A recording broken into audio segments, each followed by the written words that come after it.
We're going.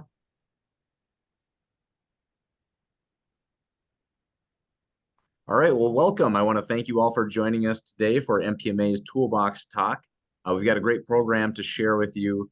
As many of us know, as manufacturers, we often want to focus on getting product out the door, machining things, and solving technical matters. We don't necessarily like to talk about some of the softer subjects, things that maybe get a little bit more into personal issues and feelings and things like that. But as we know, especially coming out of COVID, when people were dealing with a lot of personal and mental social challenges, and then now just with so many things you hear in the news, whether it's with police matters or gender and things that become subjects beyond just daily life matters, but become part of our lives, and as employers and as employees and coworkers, we're dealing with these matters every day and trying to help each other and support each other. And so it becomes a very important topic that we all need to discuss and address and embrace. And so this is a very important topic to discuss today, and we're excited to have Brown & Brown be our presenting partner today. So Brown & Brown has been a great partner of MPMA's, and we appreciate them as a wonderful resource. I've known James Clairmont for many years, and he's a great trusted individual in the industry, and appreciate them being a part of today's program. So with that, I want to introduce James Clairmont of Brown & Brown. Steve, thank you. I appreciate you giving us an opportunity to visit with some of our fellow members on what we feel is a very important topic in the workplace right now, and that's mental wellness. And today we're going to focus specifically on a business's return on investment when they choose to invest in mental wellness for their employees. I brought Danielle Seraphine with me today, who leads our health and wellness practice out of our Minneapolis office. And she's going to do the heavy lifting on presenting these ideas that we're sharing with you here today. And so with that, I'll hand it off to Danielle. Great. Thank you, Steve. Thank you, James. As they both mentioned, this is obviously a topic that is top of mind for our employer groups out of Brown & Brown. And James touched a little bit, but my role specifically is to support our clients in the health and wellness space. And I would say in the last 8 months, I spend about 75% of my day discussing mental health with our clients, because we know that there is a crisis right now, and as employers, we can do something about that to support our employee groups. So today I just want to talk about that crisis and how employers can make an impact, some strategies, and just an overall conversation on ways to implement support and resources for employees in this space. So that being said, we are all privy to the fact that there is a mental health crisis right now. And I even cringe at using the word crisis, because I feel like it's almost overused and it's lost its weight. But really, that's the place we're at for a multitude of reasons. In terms of in the adult space, there's a lot of data here that I'm going to throw at you, but I really just want this to set the stage for why it's important to have conversations about mental health, why it's important to put support and resources together for our employees. So 1 in 2 American adults are going to experience a mental illness in their lifetime. So 50% of the room. That's alarming. We need to have something to support those individuals that are going to experience these challenges. Recent surveys show us that 48% of employees say they experienced high to extreme stress in the past year. We know there's a direct correlation between stress and the workplace. 28% of all adults with mental health challenges reported that they didn't receive treatment due to cost. And so offering opportunities for employees to seek treatment at low or no cost is a great resource. Mentally distressed individuals are 3.5 times more likely to experience substance use disorders. So again, not only does that impact the productivity in the workplace, but it also impacts the costs that hit the health plan, because we're talking two co-occurring illnesses together. 70% of adults go untreated that have mental illnesses, and that's for a multitude of reasons. It might be access to care. It might be generational, where they grew up in a generation that they've been told to suck it up, buttercup, deal with it. You don't need to get help. You don't need support. Just move on, right? And we all know that that's not the right response and answer. It might be for reasons like I mentioned before, cost, and just not being able to afford that treatment. We've also seen that the cost for treating people with both mental health disorders and other physical conditions are 2 to 3 times higher than those without co-occurring illnesses. There is a direct correlation between our physical health and our mental health. And often what we see is individuals with high stress also have high blood pressure, or high stress leads to heart conditions. And those are just going to be more costly and, again, less productivity in the workplace. And the sad part is this is not just the adult population that's impacted by our mental health crisis. There is a unfortunately worsening youth mental health crisis that's significantly changing daily, and not positively, unfortunately. What we're seeing is 1 in 10 youth with private insurance do not have coverage for mental or emotional difficulties. 45% of LGBTQ plus students have seriously considered committing suicide. 16% of youth report suffering from at least one major depressive episode in the last year. Suicide is the second leading cause of death among children ages 10 to 14, and the third cause of death for ages 15 to 24.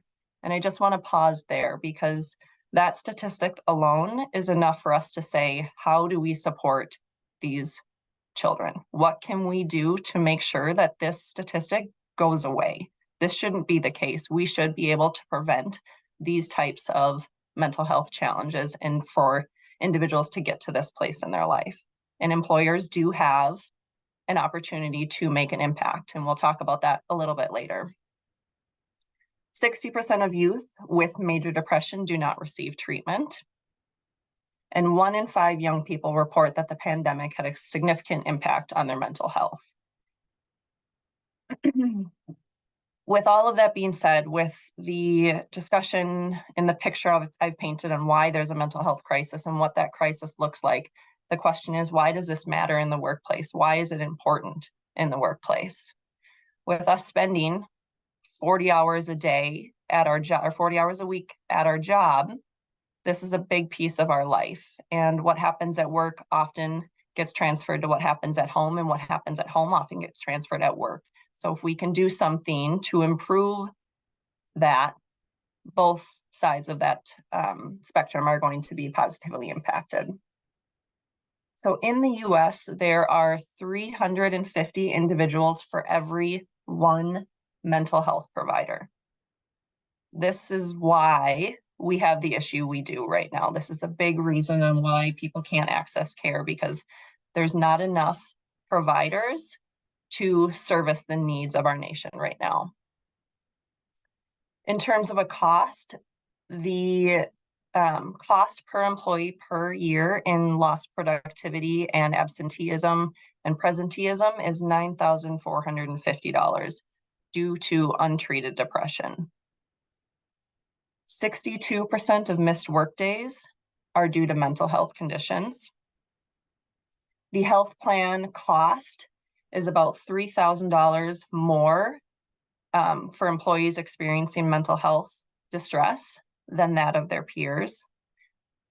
And depressed employees are 20 to 30% more likely to become unemployed because of their condition, which ultimately results in a higher turnover rate, which is not ideal for the organization or that population. Over on the right here, I have a graph that's just showing some of those co-occurring illnesses and what the cost associated with those looks like. So diabetes on average is about a $19,000 spend. High blood pressure, $13,000, and heart disease, just under $12,000. So again, those are often conditions that we see occurring in conjunction with depression, anxiety, some of those mental health conditions. And I mentioned previously, COVID-19 has had a huge impact on the mental health space. And it really, positive in COVID-19 is that it brought a little more attention to how mental health is impacted in the workplace and how well-being plays a role in the workplace. So if I can find one good in the pandemic, it's this. So what we found is that 76% of US workers in a 2021 survey said that they had at least one symptom of a mental health condition. But what's most shocking there is that that was a 17 percentage point increase in the last 2 years. So that just points out what COVID has done to our workforce. 81% of workers reported that they will be looking for workplaces that support mental health. So a big conversation that we have with our clients is on employee retention, employee recruiting, and this is a big piece. Employees are looking for an employer that will support this space for them.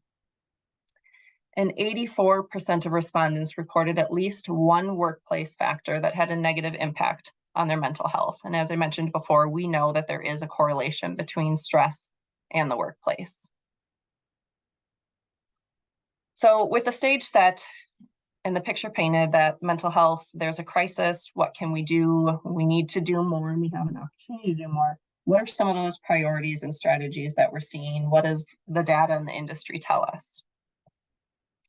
So according to Business Groups on Health survey on healthcare strategy and plan design, what we see topping the list for priorities for 2023 were improving access to virtual health opportunities. So that can be virtual therapy specifically in this space. And then expanding access to mental health services. So those were the two top priorities that we saw coming out of this survey. And some of those strategies that were some light was shed on from this same survey was that employees are really looking to impact their company culture. They want to offer trainings. They want to really reduce that stigma. And to that point, I will say in the last 2-ish years, that mental health stigma has greatly been reduced, but we still have a lot of work to do to get that to a place that people feel less threatened to have conversations and to seek help. And the other thing that we're seeing employers use as a strategy is to implement virtual counseling to provide low cost or even free access to mental health services.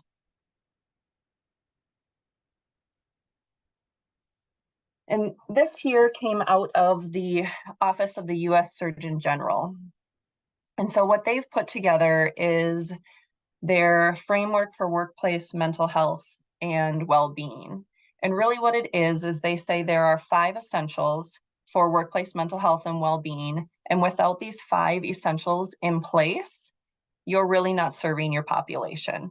This is the starting point to putting together your mental health plan as an organization. So what they've included as the 5 essentials are protection from harm, connection and community, work-life harmony, mattering at work, and opportunity for growth. And they've established this framework to really help employers have conversations about what their culture looks like and how they can make an impact in these areas. Because ultimately, if an organization places no emphasis or priority on any of these, but has several mental health solutions in place, it won't matter. Because if an employee doesn't feel protected or safe in these 5 essentials, their mental health will still not be where it needs to be. And so what the Surgeon General has done is really put together some great thought-provoking, conversation-inducing questions to help employers navigate this space a little bit more and assess how they have policies and procedures in place and how their culture aligns with these 5 essentials. So I've just given one example here of some reflection questions relative to the essential of protection from harm. So we'll just talk about one here. What are workers saying they need to feel physically and psychologically safer in our workplace? How can we objectively assess their safety? So it's really taking a look at safety measures that are in place, both mental and physical, so that employees do feel protected and safe when they are at work. And there are several other, and I have some shared at the end too that can be reviewed. In terms of strategies, these here are just a big picture of different solutions that are available in this space. So there are on-site clinic partners. So there are several employers that partner with a clinic that a therapist or counselor comes on site, and individuals have access to that member set hours or set days of the month, however that might look, or a clinic, a partnership with a nearby clinic. Again, just trying to improve that access to care. There are on-demand mental health support options, which is typically AI driven. It's 24/7 support, one-on-one therapy sessions with therapists, psychiatrists, however that looks. Then there is online talk therapy, and there are several options in the space available to members. Again, this is one-on-one support online with a licensed therapist or psychiatrist. Other resources in the space is just general mental well-being. So this takes a look at stress, mood, behavior, meditation, sleep, things of that nature. And then there is a blended care model. So really what this is a combination of all that I've mentioned. So it's access through a portal to digital resources. It's access to virtual therapy sessions, brick and mortar therapy clinics. The next strategy that we are seeing companies really looking to build out is company trainings. And one really great option in this space is mental health first aid training. And this is offered by the National Council for Mental Well-Being. And really what it is it's a training for leaders and supervisors so that they feel best equipped to help support employees that might be experiencing a mental health challenge, or to be able to recognize signs and symptoms of a mental health challenge and really be able to do something in the beginning before that challenge gets so far on the mental health spectrum that that individual is needing ER support or something more drastic. It helps leaders to navigate difficult conversations, because it is not easy talking about some of this stuff, especially in the workplace when you would like to be more private, or you just don't think it's the time or place. So it really helps give leaders kind of that confidence that they can have those conversations. And then it also helps leaderships learn how to guide individuals on resiliency and reducing stress, and gives them ways to alleviate burnout and helps them to build skills themselves that they can then pass on to their employee groups.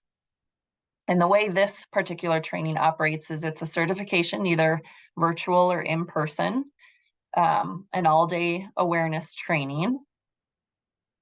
And then they also have, short snippet courses as well.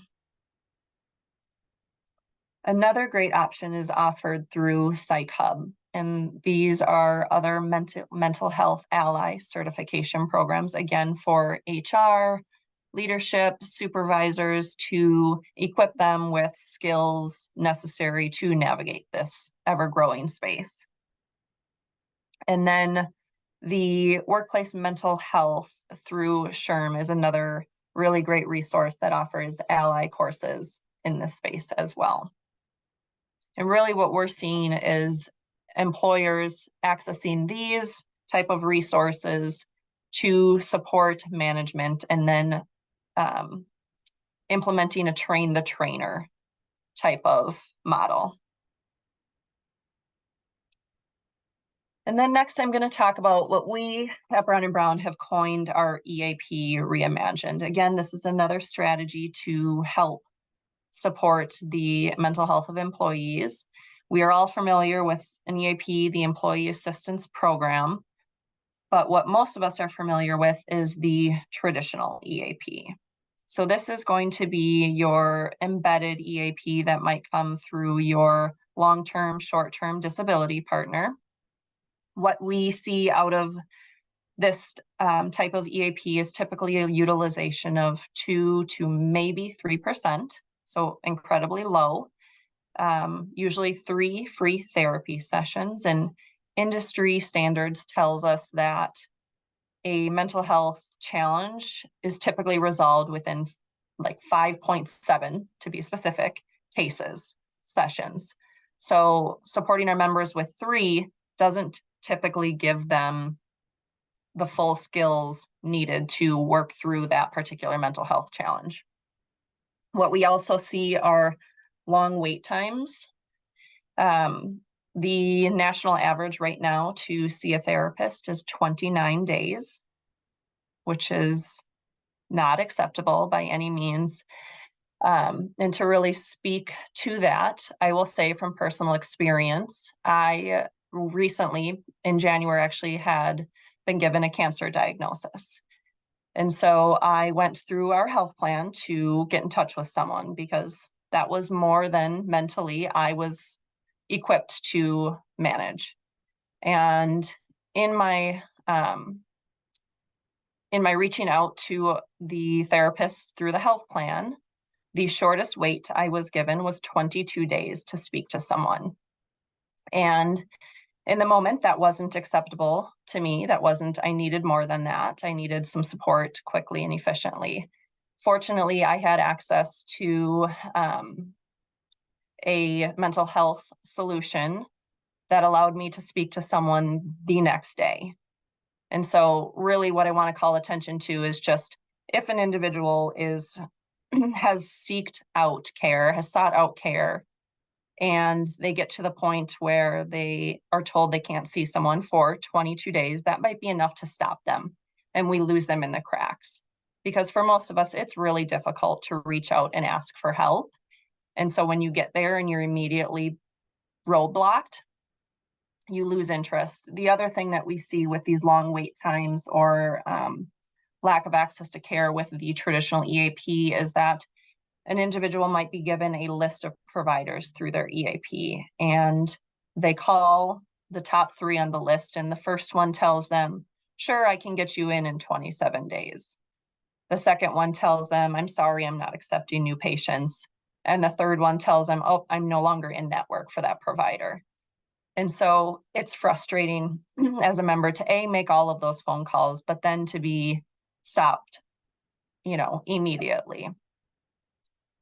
The other component of traditional EAPs is that we see limited to no employer training. So I mentioned some of those trainers being high priorities for our clients right now. And these traditional EAPs typically don't offer any sort of support in that regard. The account manager is usually the carrier account manager. So they're specialized in short-term and long-term disability, not necessarily an employee assistance program and how to get employees to utilize these programs. And then we find that there is either limited or no employer reporting. And ultimately what this impacts is your long-term strategy to your mental health plan design. If you don't know how many individuals are accessing care, are they accessing care for stress, burnout, depression, any of those, it doesn't help the HR teams to best design a plan that fits their employee population. So this employee or the EAP Reimagined, what we're seeing with this is 5% utilization. So almost double what we're getting out of a traditional. Typically up to 8 free therapy sessions. Like I mentioned, 5.7 industry standard for case resolution. So enough for an employee to work through that particular challenge.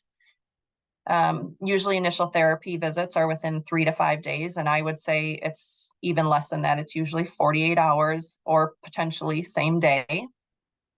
And also in that regard, what I want to mention is greater access to a broader demographic of providers as well. So we have providers that are able to best align with LBGQ plus members. We have more diverse providers that might align better for someone that speaks a different language or a different culture or anything in those regards too.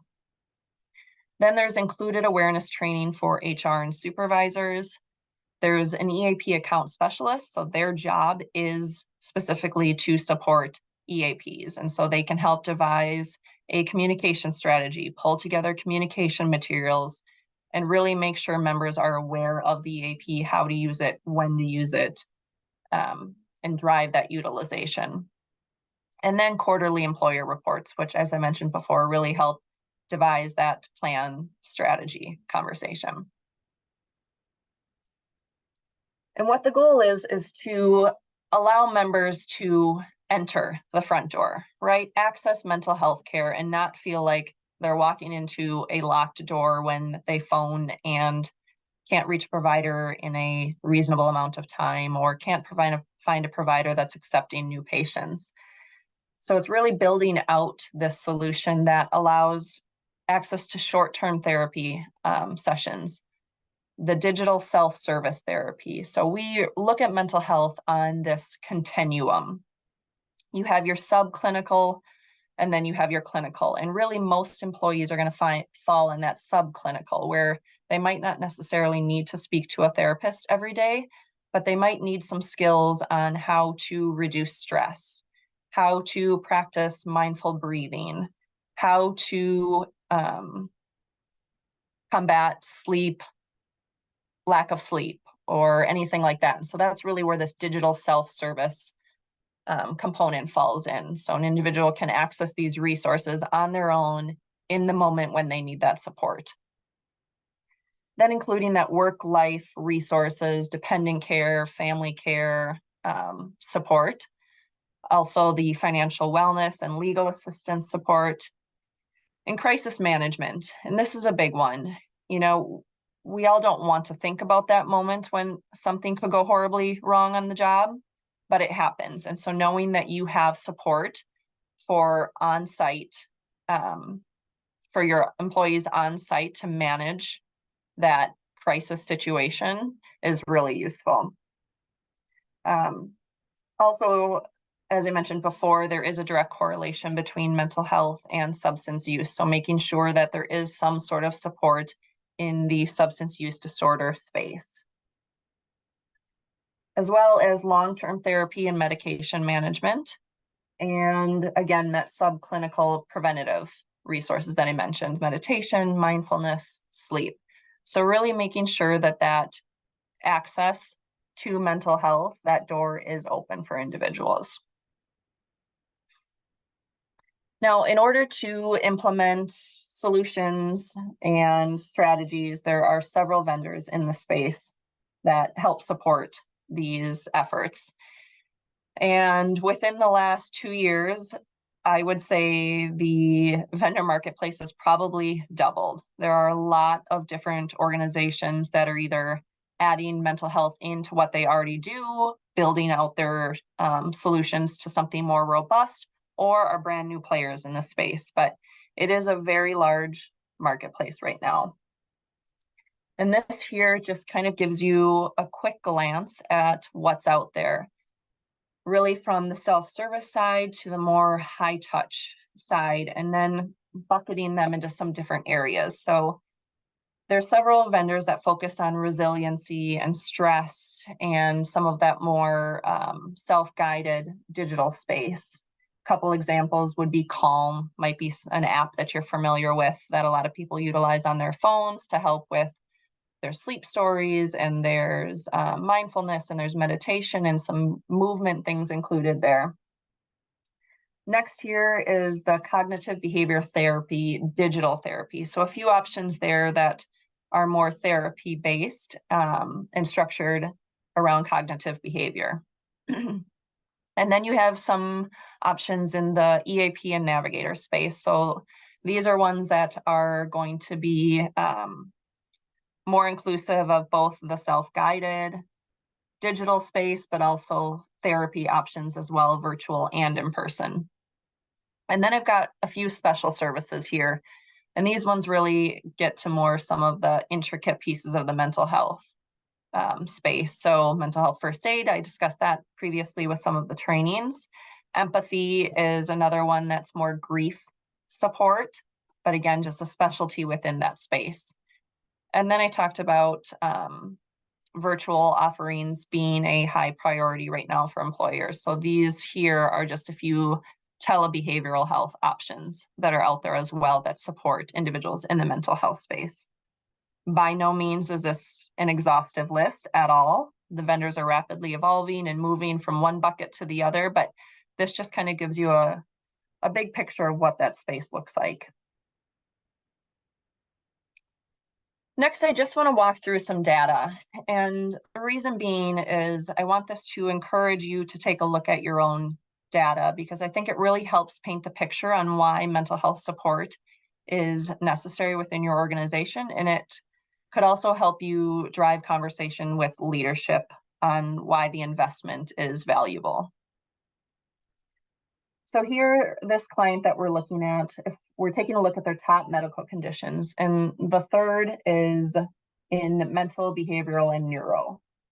The norm here for normative data is 4.8%, but we're seeing this client at 10.9%, so almost double the norm.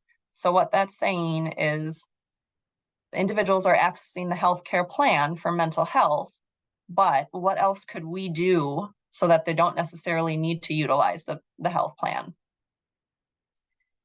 Below, this just shows their claims from 20 to 21, 21 to 22. You can see that their claims almost doubled in that year. And that might be, again, I talked that the stigma is starting to get better. It might be individuals accessing doctors more coming out of COVID, but again, an alarming takeaway. Then we've also got a picture of who is utilizing and tapping into those mental health support within the healthcare plan. And what we're seeing is that for spouses, it's the fourth condition, and for dependents, it's the first condition. And what that says is that we need to, as employers, make sure that we have mental health support in place for those individuals too, and to also be inclusive of the individuals that aren't necessarily on the health plan. Going off of that, some plan design considerations. So what we're seeing with this client is that the top conditions for telehealth were for mental, behavioral, and neuro disorders. So again, making sure that our plans are designed to offer opportunities for individuals to access mental health care in this regard. And then a snippet here for the prescriptions, the therapeutic classes. Antidepressants were the #1 category for the highest number of prescriptions. So again, keeping these things in mind as we design plans, and what does that look like?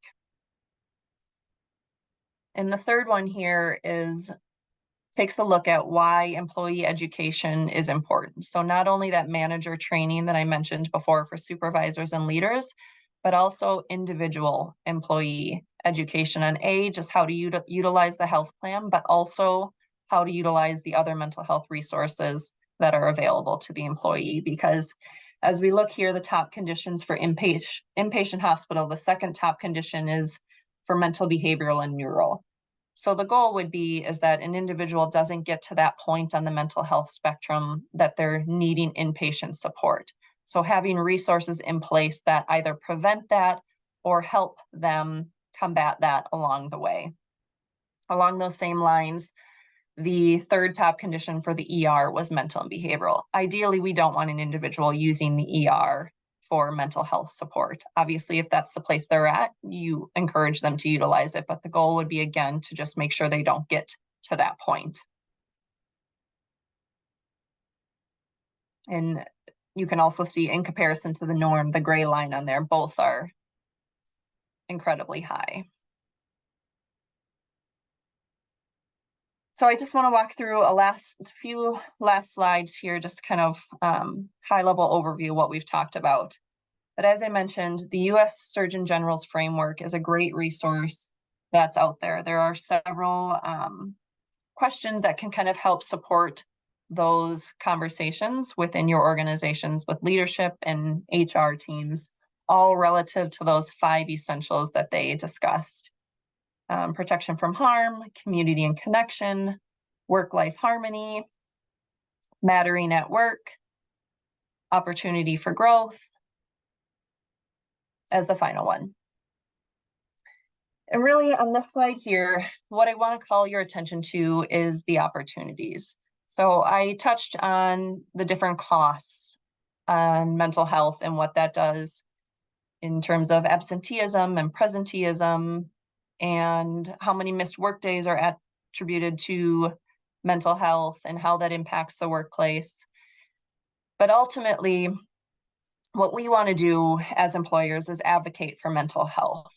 We want to upskill our employees through these different managers and supervisor trainings, really cultivate that healthy work practices. And we can really start to do that through conversations, looking at our culture, considering the U.S. Surgeon General's framework for mental health and well-being.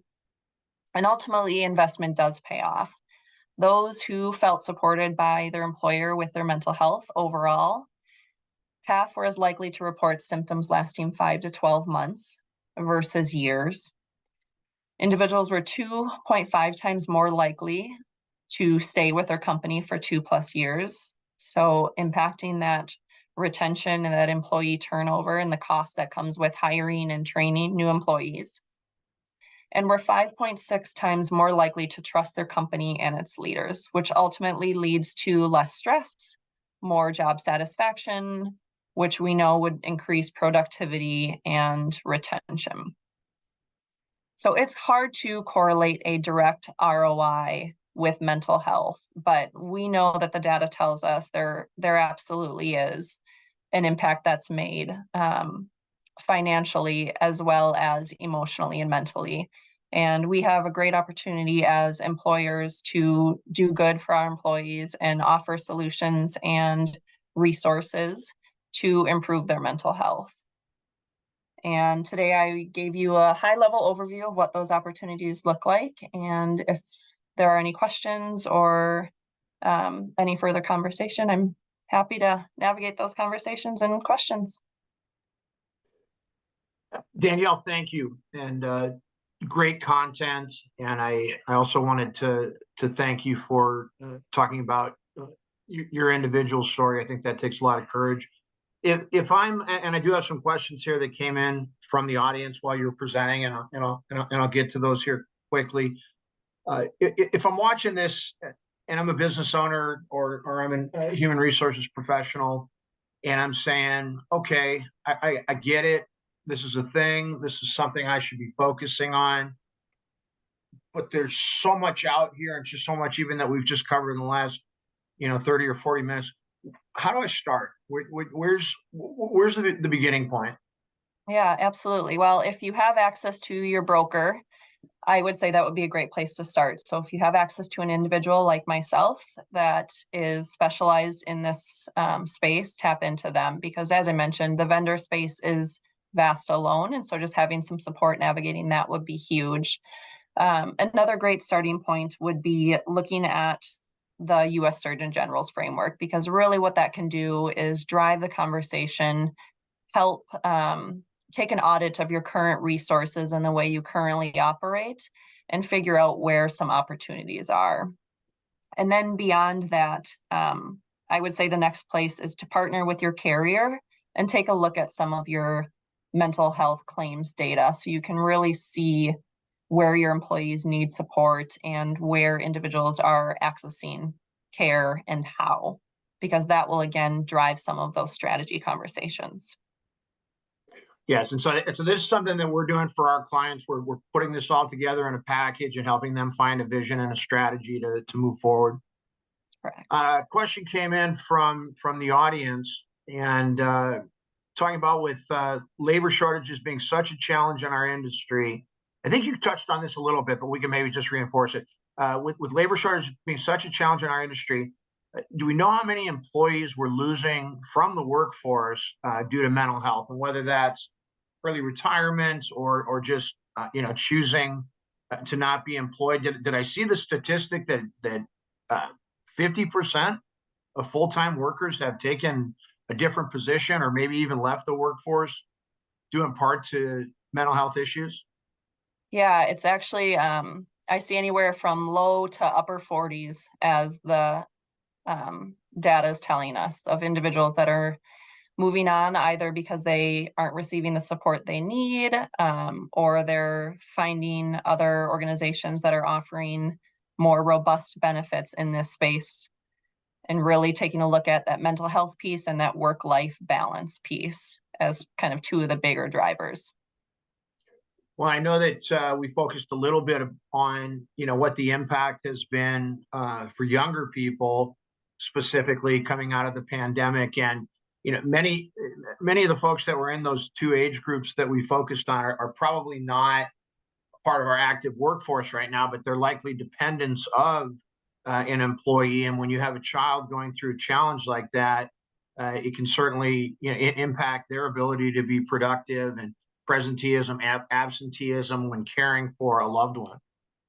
Yep, exactly. You nailed it on the head there, James. What we see is that, and we know this, individuals don't do a great job of leaving work at work and home at home, and both are transferred. And so if we can support those groups, our dependents, our spouses, we are going to be better workers and more apt to do our jobs well. I agree. Another question here. How do you think the new Minnesota mandate on medical and family leave, assuming some version of it gets passed, and I would say that some version of it will be passed, how will that affect mental health support in the workplace, in your opinion? To be honest, I'm not privy on that one right now. Okay. I can speak to it a little bit. Sure. I've stayed up on this issue. So in a state government that is, all three branches are currently controlled by the Democrats, and they have said they can pass really anything they want to right now, and they have said that this will happen. And so I think the question is, as the law is currently written, it can provide for up to 26 weeks of paid leave for an individual over the course of 12 months. That's essentially half the year. And a lot of organizations right now are working pretty hard to get that adjusted, or to provide certain limitations based on the size of the business, that sort of thing. If you can imagine a company that has 5 employees losing one of their people for 6 months, and really not having the ability to function. And I think that once it does get passed, it will just further add to the importance of employers offering a solution for employees. Otherwise, they're going to have situations where individuals are going to be missing more and more and more time under a paid leave program that will provide for coverage or for leave for mental wellness issues. Mm-hmm. Another quick question.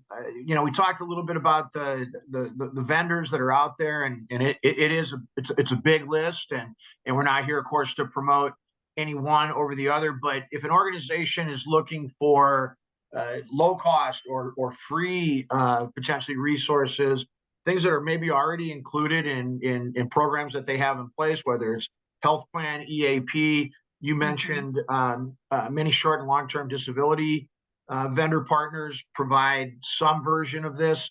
What are your thoughts on that? Yeah, so I would take a look at what you currently have available to you, your current EAP provider, your current carrier, and see what resources they have that you can tap into that are already included in the cost you're paying, and aren't necessarily a buy up. like I mentioned, typically embedded EAPs don't necessarily have much for bells and whistles, but if you have a more robust EAP, there is often trainings that are available, whether it's virtual, some offer in person, webinar that you would be able to share multiple times or post on a company intranet, something to that effect. Other great resources, as I mentioned, the mental health first aid is a great one.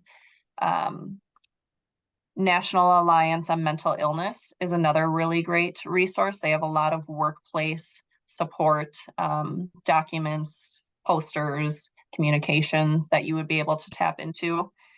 And then I mentioned the carrier. Typically, carriers have some sort of wellness program. And so there would be a lot of resources within that too in the mental health space that would be of no cost. Got it. And then beyond that, there are LinkedIn courses that are available on mental health, both for supervisors and just employees.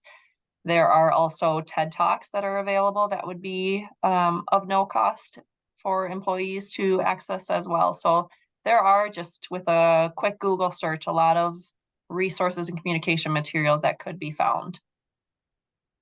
Terrific. Yeah, great information there. Yeah. So I think we're starting to bump up on the end of our time together. And I wanted to again thank MPMA and Danielle and all of our members for participating. We are also recording this session for future viewing, and it'll be made available on the MPMA website. But with that, I would say go forth and be well. Thank you for your time and have a wonderful day. Yes, and I just wanted to step into on behalf of MPMA and thank both Danielle and James for that information. Those were some very eye-opening statistics. And I think this is a topic that we all realize needs to be getting this attention and is going to be getting this attention for a while. And so obviously Brown & Brown is an organization that is members of MPMA that you can reach out to get help within your organization for a very important topic. So yes, thank you everyone for joining us today. This will be on our website, our new website coming soon.